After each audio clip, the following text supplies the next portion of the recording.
উচ্চ আদালতের নির্দেশনার পরও বেশিরভাগ কর্মক্ষেত্র, পাবলিক প্লেস ও বেসরকারি প্রতিষ্ঠানে হয়নি মাতৃদুগ্ধ কর্নার। চিকিৎসকেরা বলছেন, সরকারের নজরদারি না থাকায় অনেক প্রতিষ্ঠানই বিষয়টিতে গুরুত্ব দিচ্ছে না।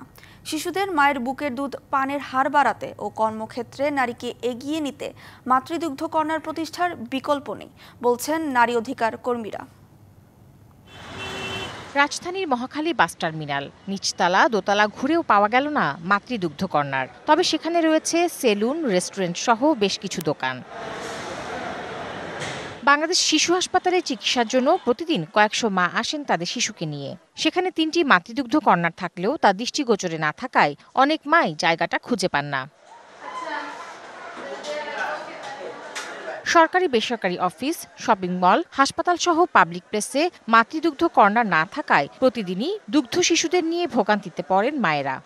পাবলিক প্লেসে বসে একজন মা একটা বাচ্চাকে ব্রেস্ট ফিডিং করায়, এখানে 100 জন লোকের ভিতর 99 জন লোকই খারাপ দৃষ্টিতে এটা দেখবে। খুবই জরুরি একটা ব্রেস্ট ফিডিং কর্নার রাখা মায়েদের জন্য। 25 বছরের ওয়ারেন্টিযুক্ত দীর্ঘস্থায়ী দরজা প্রোটেক্টর, আধুনিক ও মজবুত দরজা। বিভিন্ন জায়গায় গেলে পরে যে বাচ্চা কান্না করে দুধ খাওয়ার জন্য যে একটা এক্সট্রা একটা জায়গা দরকার, এটা থাকলে হয়তো আমাদের দিকে একটু ভালো হয়।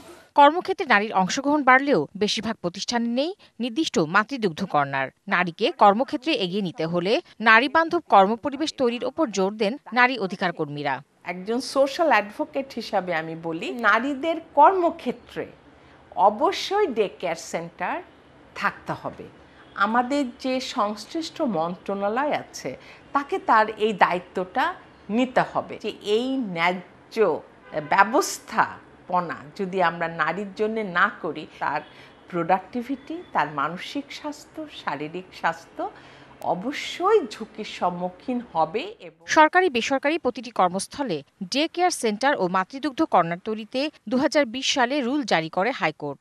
ব্রেস্ট মিল্ক সাবস্টিটিউট আইন, ওই লয়ের আওতায় কিন্তু মায়ের দুধের খাওয়ানোর ব্যাপারে সহায়তা করা সকলেরই নৈতিক দায়িত্ব। একটা নির্দেশনা মানতে হলে তো ওইখানকার যে কর্তৃপক্ষ তাকে তো এটা হৃদয়ঙ্গম করতে হবে, এটা গুরুত্বটা। সরকার হয়তো নির্দেশ দিয়েছে সব জায়গাতে করো, সরকারকে কখনো মনিটরিং করেছে যে কোথায় কোথায় আছে আর কোথায় নাই? তবে প্রয়োজনীয় অর্থায়নের অভাবে নিজেদের সীমাবদ্ধতার কথাও জানান তিনি। যখন বাজেট কম থাকে তখন কাজ কম হয় স্বাভাবিকভাবে। Tahsina Jessy, DBC news, Dhaka.